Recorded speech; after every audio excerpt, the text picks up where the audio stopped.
What is going on, everyone? Welcome to 24/7 Football for another isolation podcast. I hope you're all at home isolating as well and you're not too bored. I'm sure we all are. I've got Lucas from last week, John Flanagan's son, and we've got Jack Towers as well. Jack's been on the channel quite a few times before as well. Jack, how are you finding isolation before we crack on? Losing the absolute will to live, my good man. I can see because you've got your Leeds kit on, and let's be honest, if is it just classic Leeds if this stops you going up? It couldn't be more perfect for the neutral football fan of Liverpool being top of the Premier League and us being top of the Championship. I think it's what everyone would dream about. I don't know about. I quite like to see Leeds in the Premier League. I don't know about you, Lucas. Yeah, I was just saying before we started this, I quite like Leeds. I'm a big fan of him, particularly Bielsa. I'm a big fan of Marcelo Bielsa, so I would like to see them in the Premier League, and particularly Bielsa as well would be good. Lucas, we spoke last week. How are you finding isolation now? Now another week's gone. It's a bit racing by, really, isn't it? Yeah, it doesn't feel like a week ago that we last spoke, to be fair, which is surprising. It actually has gone by quite quickly. I'm starting to lose the will to live a little bit more, but like I said last week, it could be worse. It could be worse.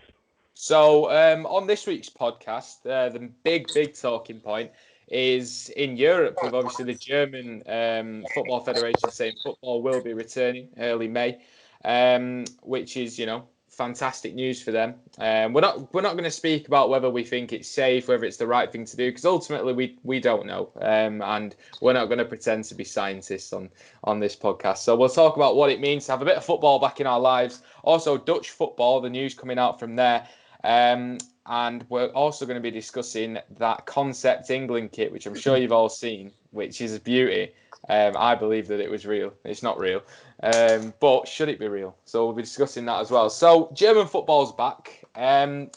After having no football at all, Lucas, does it feel good just to have a bit of football back? Yeah, I'm starting to get a little bit excited already. You can tell how bored we've probably been in isolation. I'm starting to get a little bit excited with the prospect we might have football back. So, from a fan's perspective and with what's going on, I would like to see it back. It'd be great to have a little bit of football on the telly to ease the boredom a bit. Jack, you looking forward to German football coming back? I mean, I don't really watch the Bundesliga, but I know I'm going to be tuning in. We're an incredible nation, really, aren't we? Because we just scream out for anything football-wise. I think it was Planet Football did an article about the Belarusian league and did a whole article which team in the Belarusian league you should be supporting and why. And it boils down to that. That's just what we need as a nation. We need some form of football in our lives, and I think people jump on it, won't they? Yeah, the Belarus League was a good one, wasn't it? Because I love the English. We do it better than anyone else when it comes to. I saw someone tweet that they're supporting this Belarus team and they've got their rivals at the weekend. And he said, "We hate them bastards." And it just is what it is. But German football coming back. To be fair, the Bundesliga, and in particular, Bayern Munich, pretty much sewn up really at the top of the league. They're fighting off Leipzig, which will be interesting to see coming towards the end of the season. Germany has coped better with COVID-19 than it's fair to say us and other countries within Europe and wider. So you can see how football is coming back.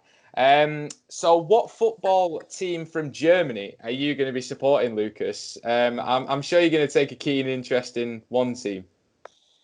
It's a tough question because, to be fair, there are a few Bundesliga clubs that I like.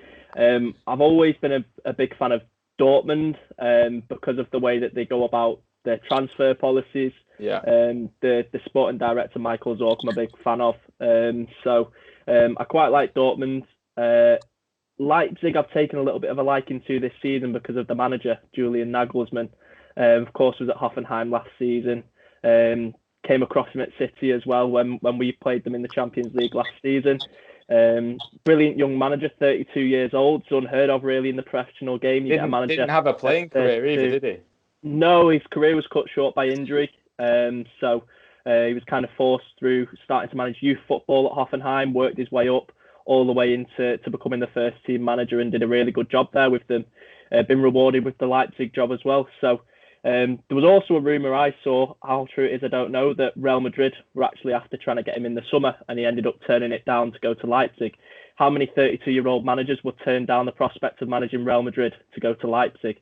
Because he thought it was the best thing for his career. It's quite unheard of, really. So I really like him. Got a big future ahead of him. Maybe he might be a City manager one day. We'll have to see, won't we, George? Well, I don't want to think about life without Pep, but it's becoming. It's gonna happen. It's gonna happen. It's going to. It's like death, isn't it? You know it's coming. You don't want to think about it. So, yeah, and brilliant manager, like you said. So which one team? Because you can't have multiple teams, Lucas. No, you can't. You can't. I'm gonna go a little bit more abstract. I'm gonna go for not either of them two teams actually. Okay. All right. I really like Union Berlin. Now, obviously, with what's going on with no fans in the stadium, might take away a little bit from what I'm about to say. But the connection that the players have with the fans, the club and the fans, the way that it's run, obviously 100% fan owned, is really good, I think, and the model of the club is really good. So if I had to choose one, and I'm not going to go for a team at the top, go for Union Berlin. Quality team, and got a big rival with Hertha Berlin as well, obviously, which is even better when there's a big derby in there. Just before we go on to Jack, 'cause I know what yours is, Jack, and it's pretty similar to what Lucas has said, the reasoning for it. Has anyone actually been to Germany to watch a game? No, I'd love to. It'd be amazing. I've not been to Germany. You've not been to? Oh, well, no. I don't know why I've just said that. I've never been to. You've not been to Germany? I've never been to Germany. There's all three of us talking about German football. Yeah, I mean, I was meant to go in March to Hamburg, and then we were going to go to Bayer Leverkusen away at. It escapes me. So yeah, gutted that never happened. Gutted that coronavirus killed that one as well. So I do want to get out there. It's the yellow wall, isn't it, at Dortmund? Everyone wants to go to Dortmund. Everyone wants to experience German football because the fan culture's amazing. So Jack, what team? I already know what team you're going to support, but enlighten me anyway. No, there's probably a couple for me as well. I mean, I've always liked Dortmund. I believe they're actually a twin city with Leeds. Anything to do with Leeds, eh? Anything to do with Leeds. But no, I think but I think like me, like a lot of people love St. Pauli in the second division of the Bundesliga. Real cult following that they have in Hamburg. If you don't know anything about St. Pauli, I suggest you go and look at them, because the way the clubs run their fan base is it's just bizarre. I mean, it's almost like they're not running like a football club, they're running like a government. They have a whole political agenda on their club website about everything that you have to follow St. Pauli. They're anti-sexist, anti-racist, all of that. I'm not sure how they're doing this year, actually. I haven't followed a lot of the Bundesliga, and this is second tier this year. But I used to follow them really closely, and it's always been a dream of mine to go out there and watch them play. And if you've never seen the things that go on in the Hamburg derby against, mate, Hamburg. I've seen the clips. Hamburg. I think it was this season. Hamburg were playing St. Pauli away, and their huge fan zone of Hamburg. They marched all the way across the city to the stadium. Letting off pyro and all sorts. It was incredible pictures. Which we won't get because there's no fans. But getting a bit of football back, St. Pauli, what a team they are. They're mental as well, like you're saying, absolutely mental. They just have. I think Copenhagen, didn't they? They do a documentary there. If you go and I know they're technically rivals, but go and check it out. We're bigger than them anyway. Unbelievable documentary, and it really shows you what the passion with the fans is. Another team you just mentioned there, which was one that I was going to mention, was Hamburg. A bit of a fall from grace for them, but I remember 2008, was it, Lucas, when we played Hamburg in the UEFA Cup? Yeah. That is the best atmosphere I've probably ever witnessed, that game. Yeah. Hamburg are a good club, really good club. They've fallen a bit on hard times, but they've always had decent players. They've always had great support as well. So Hamburg are a team that I'm going to follow. Like you say, Dortmund. I think Dortmund are the team from if you're not from Germany, because obviously Bayern Munich are great, but Dortmund have got the whole history, the whole connection with the fans. And I don't know if you remember a team, Borussia Mönchengladbach, Lucas, at the Etihad. some of the craziest fans that I've witnessed at the Etihad, to be fair. All of the German fans that I've witnessed, the Dortmund fans, Bayern fans, Mönchengladbach, have all been really good. But from my memory, Mönchengladbach fans were ridiculous. They didn't stop bouncing up and down the whole game. They were jumping. Literally, yeah. All 3,000 or so of them. It was incredible. I found myself watching the fans more than the actual game, to be honest. While I was there, it was good. Because so I was in the south stand, and obviously they've got the second tier. I don't think we had 3 tiers when they came. We might have. I don't think we did we? No, they did. Whether we've played them more than once, I'm not sure. But the last time we played them, they had all 3. Yeah. Right, so I was in South Stand. They're on the second tier, obviously the third tier as well. So like when they're bouncing on the second tier, you can see the stand and the concrete, like bouncing up and down. And I'm just thinking, this is mad. I've never seen anything like that. But they like to have, they have a fan who doesn't watch the football at the front, don't they? And he's like he orchestrates it all. Yeah. Napoli, I got that as well. Yeah, I see that a lot with the European fans. And I think that was my first time at the Etihad that game. Yeah, unreal fans, and they always have someone at the front, not watching the game but orchestrating the fans, which is mad. I've never seen anything like that. Is that something that you would bring from the German game into the English game? Not just the fan at the front, but the atmosphere and the way that they treat their fans, Jack. So I don't think we're allowed to. We're just not allowed to behave the way they do, and they've just got a lot more trust for them in those countries. But Germany, especially, I think the whole way German football's run, it just allows for things like that to happen. And they're fairly well behaved, I think, these days, the German fans. But in Italy, you still get a lot of trouble. But I think just the way the football's run in Germany allows to have that kind of fan base. So in terms of German football as well, Lucas, they do free. I think they do free travel for fans with a match ticket as well. Is that something that you'd like to see embraced more by maybe the English government, footballers as a whole? 100%. I think there's been certain things introduced in the last few years. Like the £30 ticket limit, things like that, which are good. But there are a lot more things that could be done. How you'd be able to get free train travel and public transport for every fan, I don't know, but they do it in Germany, so it must be possible. So why don't they? Why shouldn't they? Sorry, look at it in England. It'd be great. It's a lot of money. It's a lot of money to be spent when you go, on an away day. There's lots of money that fans spend. People work all week just to get the travel, the match tickets, for games, to travel the team, to watch the team around the country. So I think we should be helping these people.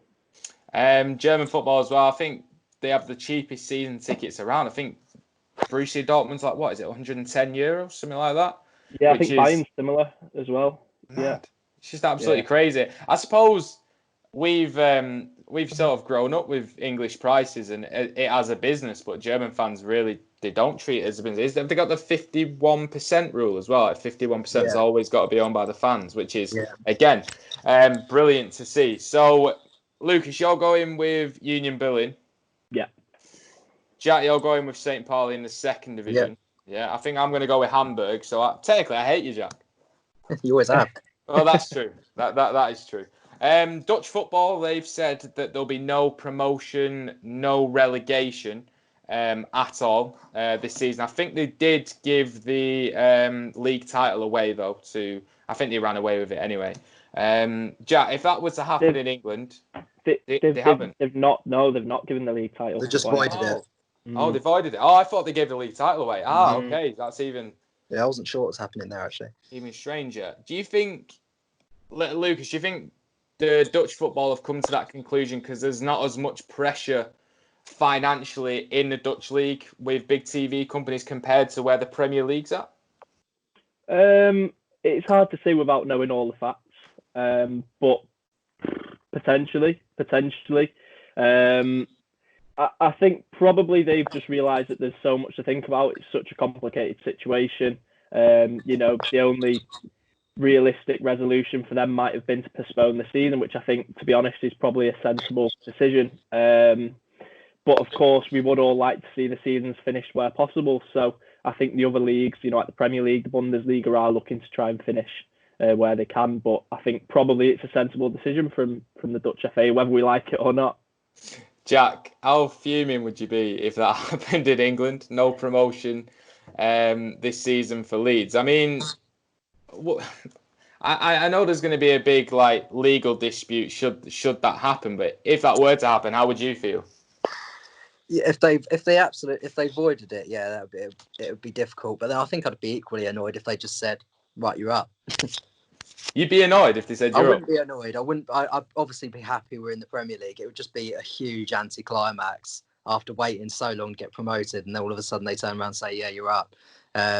The National League news has worried me a little bit, but I think they're still proceeding with the promotion and relegation in the National League. It would be interesting if they went on like a sort of points per game basis or something like that. But the whole of the Football League is a mess. I mean, they've still got to sort the Bury situation out as well. They've still got to sort out. They've still got to even the teams out in the Football League. So yeah, in terms of promotion and relegation, there's a lot they need to sort out. But I'm just hoping that we can just get it played when and where. I fear for you if Leeds don't go up. So for your sake, I really do hope that they do. In terms of the Bury situation, very weird.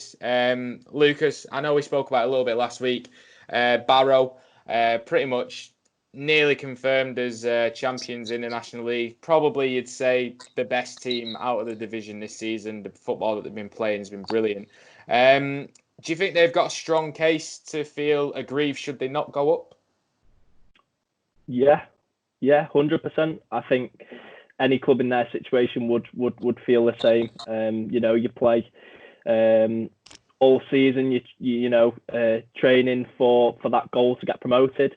Barrow, not traditionally one of the massive clubs in the National League. So to be in the position they're in is great for them. So I think it would be disappointing for them, and I think, like you said, would feel a bit aggrieved if they don't get promoted. So now the season or the rest of the fixtures have been cancelled. I think it would probably be the right thing to do to promote them. Whether they do with Harrogate as well or whoever second place, how they work that out, I don't know.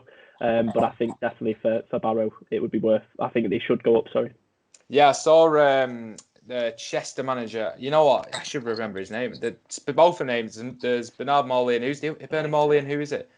Anthony Johnson. Jono there. So he put on Twitter that the rumours, the words coming out of the National League is no football till January, which is crazy to think about. I don't even know how they work that, because how do they fit a season in from January to May on footballers who are part-time, which is crazy, but that's the way that the National League is at the moment. They did take the initiative. They got rid of the season. They capped it. They said it was postponed indefinitely, but then as they've done that, they've opened up a can of worms as to when they're going to return and how they're going to do it. It's much more complicated, isn't it?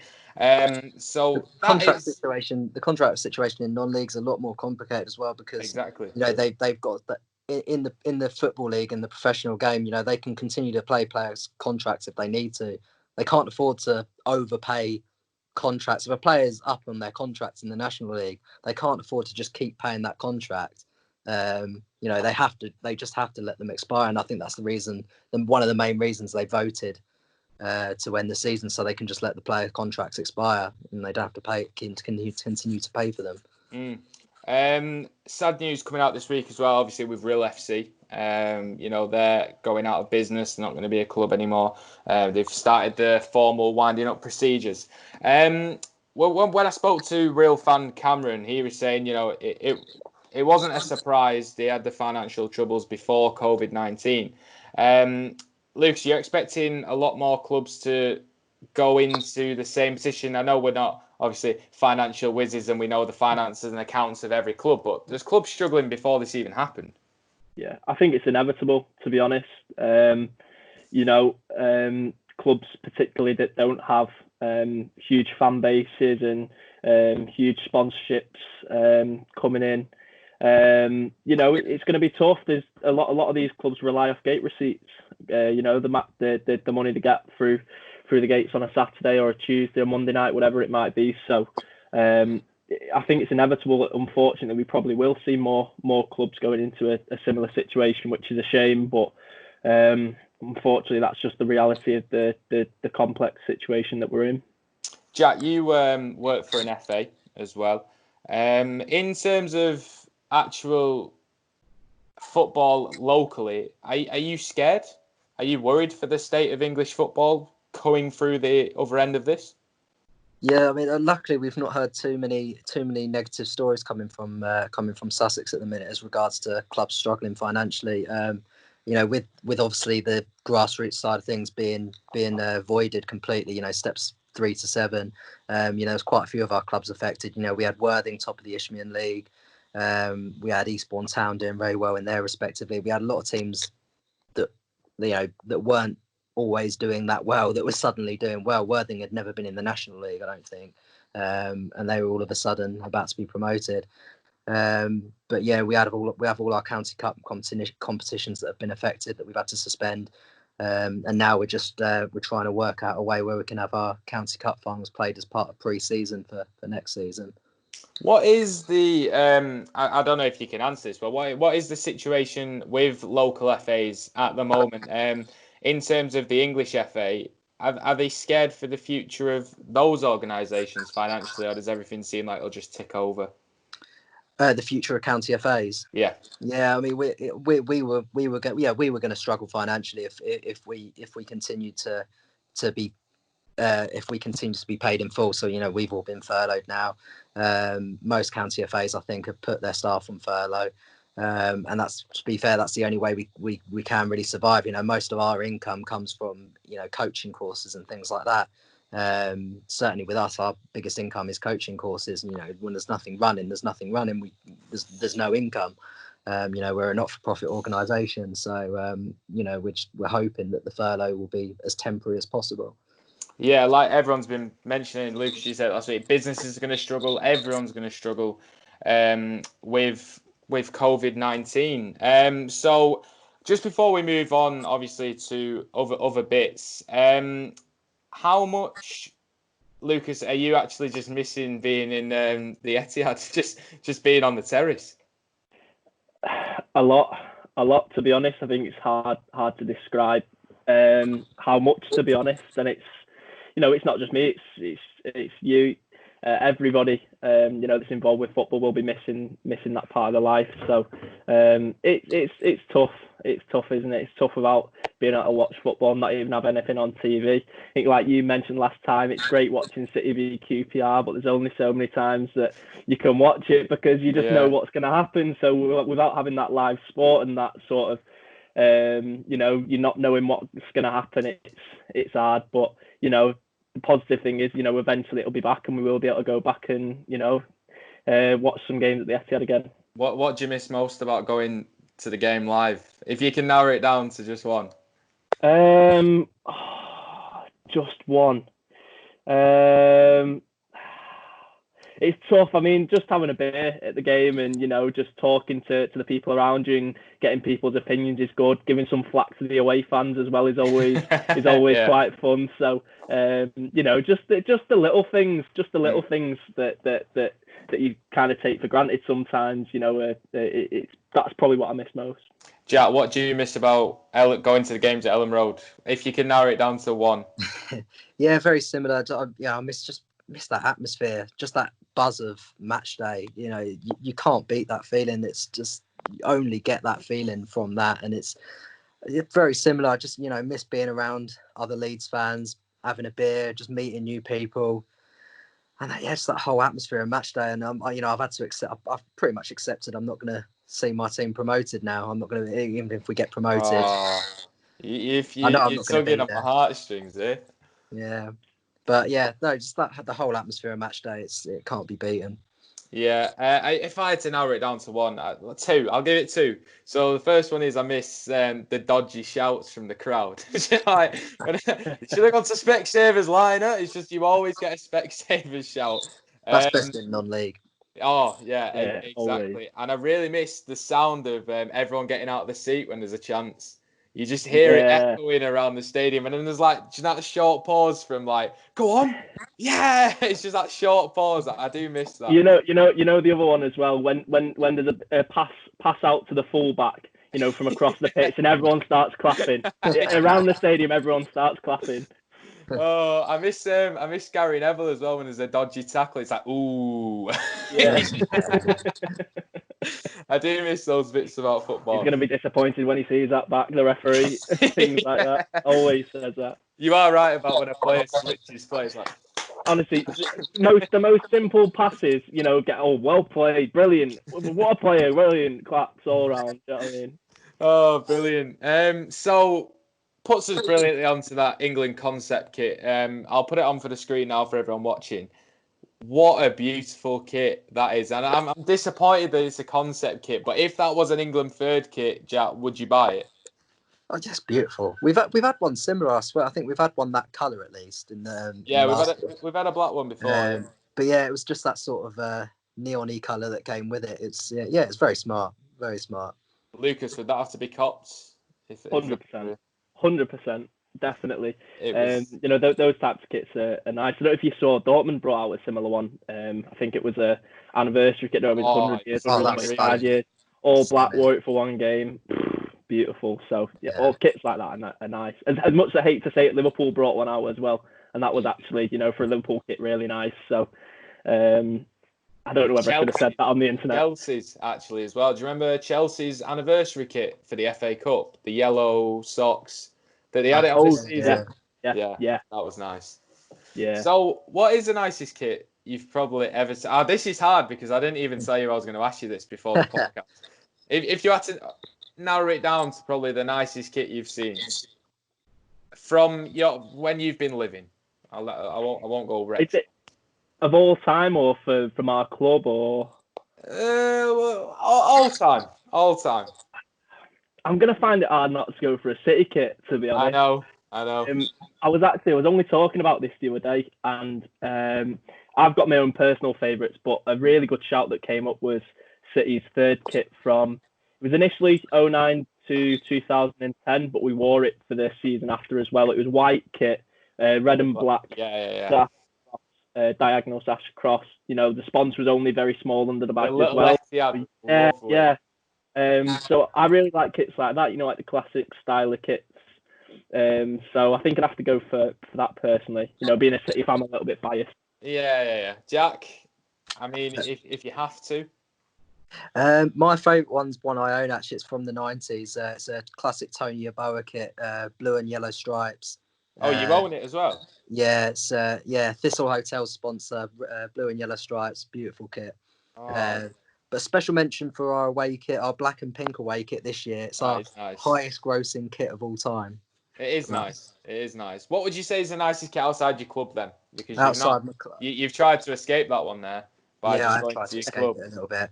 And that could be international as well. Think about Nigeria's kit from the World Cup. That was stunning, to be fair. I always liked Mexico's international kits, actually. Yeah. They had some really nice ones. I think it was either the 2006 or the 2010 World Cup one of the two. Always had good kits. Yeah. Lucas, any honourable mentions? I'm struggling. You caught me off guard here, George. I know. You're always coming up with surprises. Yeah, always. Let me have a think and I'll try and come back before the end of the podcast. So if I was going to have to say the nicest City kit I've seen, there's been loads. I did like Umbro. I really like Umbro. Some of the kits they made for us. I really like the red and black away kit we had. Red and black away kit for the FA Cup win. Unbelievable. That FA Cup kit we had, the home kit, that's one of my personal favourites. Well, it's the first trophy I saw City win, the FA Cup 2011. So the home kit we had that year was really nice as well. I don't know if you remember the Champions League third kit 2012 to 13, the dark one. It was like grey stripes, like dark blue, grey stripes, really dark, faint blue badge. Yeah, that was gorgeous. That was really nice. That was good. I think we're just reminiscing. I know. Can you say we're missing football? Nicest kit outside of City. The Nigeria one was nice. The Nigeria one was special. Borussia Dortmund's was that special Borussia Dortmund kit was nice. that was lovely. I don't know why I've asked myself this question because I don't know. There's one from the Mexican league I saw earlier. I can't remember what team it is. It was absolutely beautiful. You know, the one that has the tiger on the front. Yeah. Is it Tigress? Is that? I don't know. Or the UNAM? Is it UNAM? UNAM? We've really insulted some Mexicans here. Yeah, we have. Come on. Right, nicest kit outside of City. I'd have to. Yeah, I like Germany. Oh, you're put on the spot. I know. I know. I like Germany's from the World Cup. Do you know the retro? That's quite retro, wasn't it? I did like Germany's. Arsenal's away kit this year. Arsenal's away kit was lovely. That was beautiful. That retro's better though. Retro is a lot of Adidas went retro this year, didn't it? It did. Retro is nice. You know what I like? City's. I'm going back to City. The anniversary kit we had this season was nice. Yeah, really nice. Yeah, and winning the Community Shield in that was nice as well. All right, okay. Worst kit. Oh God, should we just go through the 90s? Yeah, I mean, right. Try and keep it a little bit recent. Worst kit. There's been some shockers. I'm trying to think. Liverpool have had some bad ones on the New Balance, haven't they? They have. They've had some bad kits. I remember they had that bright purple one. Oh, they've had some shockers. There's too many to mention. They've had a lot more worse than good for sure. Yeah, I think I remember. Who was it? Well, Stevenage this season, the Burger King kit. That's grim. That's bad. That is seriously grim. Who else has had some shocking kits? I mean, we've had some shocking kits, Lucas. We've had some bad ones. Reebok, bad ones. Giorgio Samurai. Oh, that one up there. That one's quite nice, I think. That one's quite nice. Not that one. It had like an 8-pack. Do you remember which one? The pattern on the front. Oh God, I do remember that. I know what you mean. That was horrific.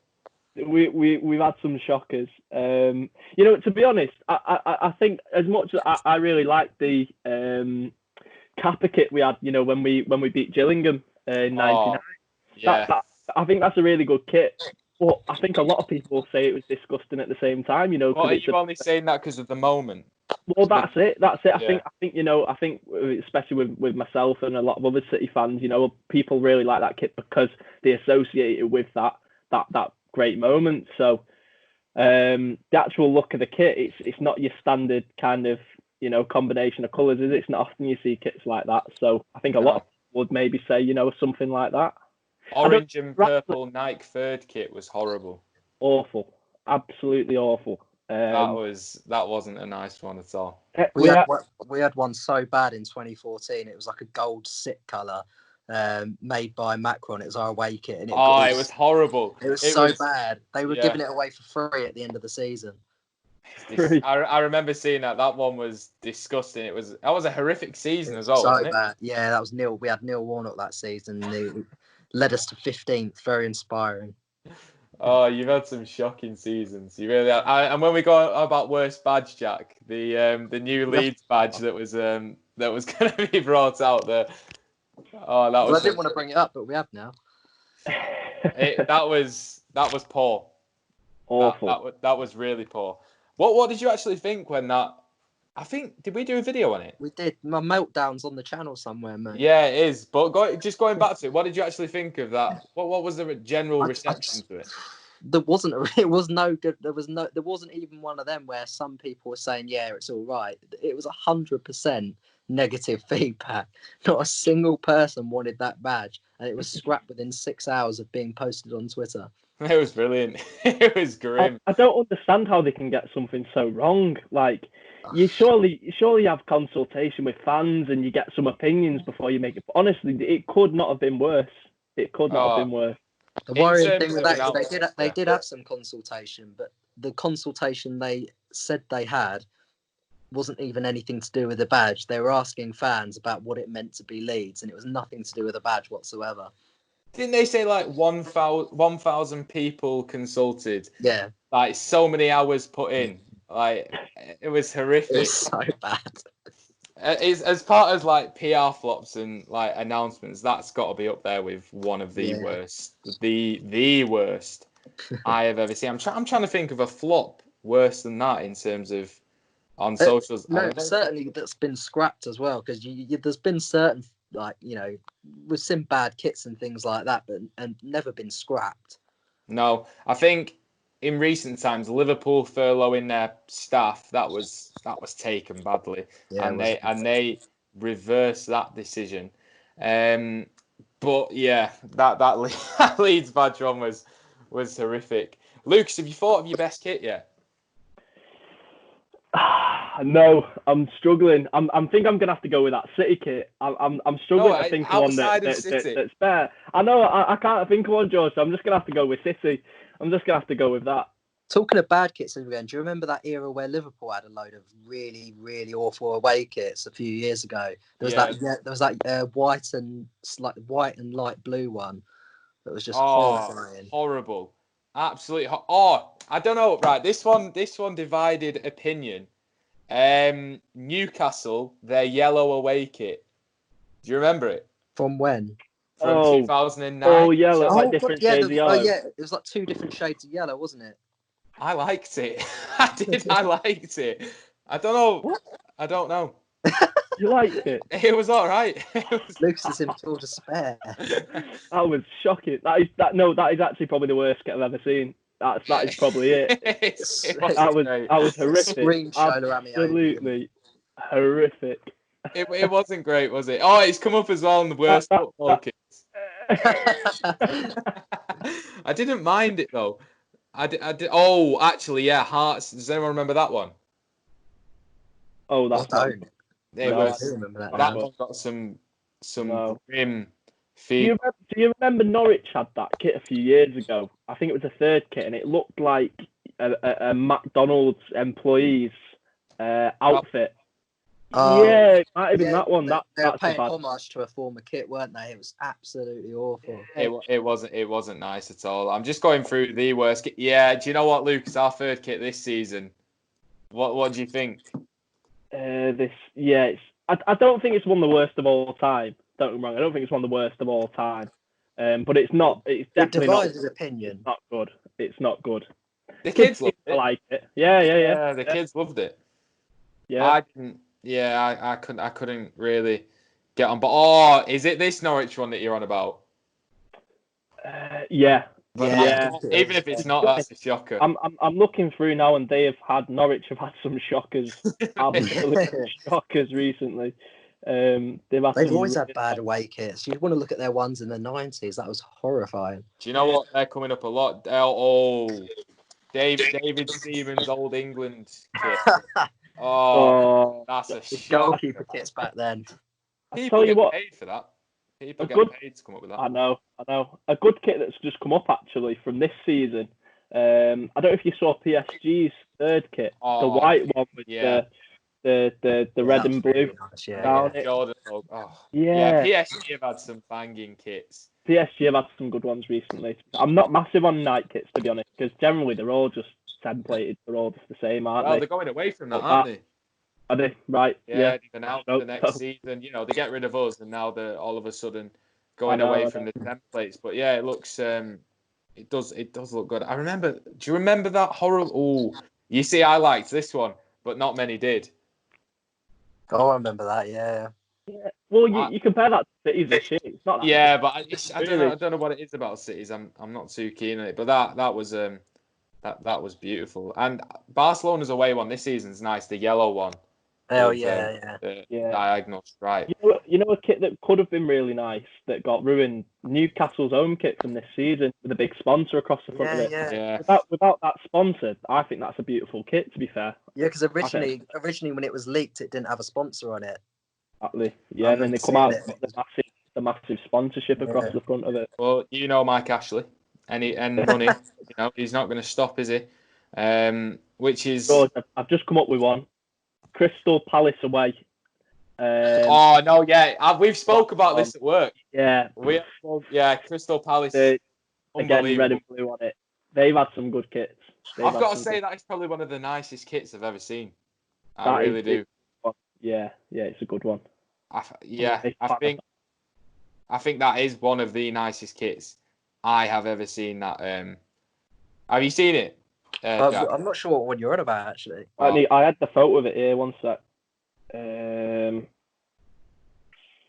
You. It's so nice. It's just clean. When from? This season. This season. Yeah, it's nice. I think Lucas is going to get the picture of it. Is. I had it. I've lost it now. One sec. Let me get it up. Brilliant. Here we are. Can you see that? Yeah, I remember now. Yeah, it's beautiful. That. Yeah. Nice kit. Absolutely beautiful. I think that's Arsenal's beautiful. Leicester's pink kit's quite nice as well, but Leicester tends to have some tidy kits. Not To be a fan. fair. You're not a fan? Not the pink one. No, I'm not a fan of that. I am. Do you remember Everton's pink one? I remember that. Yeah. Oh, it was out there. I think I remember it being all right. All right. We'll end on this one. It was out there. One sec. Everton pink kit. Ooh. Better be good now, George. You're building it up. No, it was out there. I never said it was. Oh, not good. Oh God, no, that's a shocker. I was about to say, was it a Chang one? Yeah. Oh. Tim K. Yeah, it wasn't. It wasn't great. So I think we've sort of gone off on a tangent now. I think I had a structure in my head and it's just poof out the window. You might as well sack them off now. 41 minutes later, here we are. So thank you for coming on again to this isolation podcast. You can tell we're just reminiscing about football. To be fair, there's nothing more that we can do. I just hope it comes back as quickly as possible. But like I said, Jack, Lucas, appreciate you coming on. Hope everyone at home's enjoyed watching this. Again, not too serious, just a little podcast to bring to you. So thank you everyone who's watched all of our videos recently as well. We've got loads more coming out, so subscribe to the channel, like the video, check out our website 247football.com, and check out these two on social media as well. I'll post their links below. Some absolute great content there to be had. So thank you everyone again, and we'll see you next time.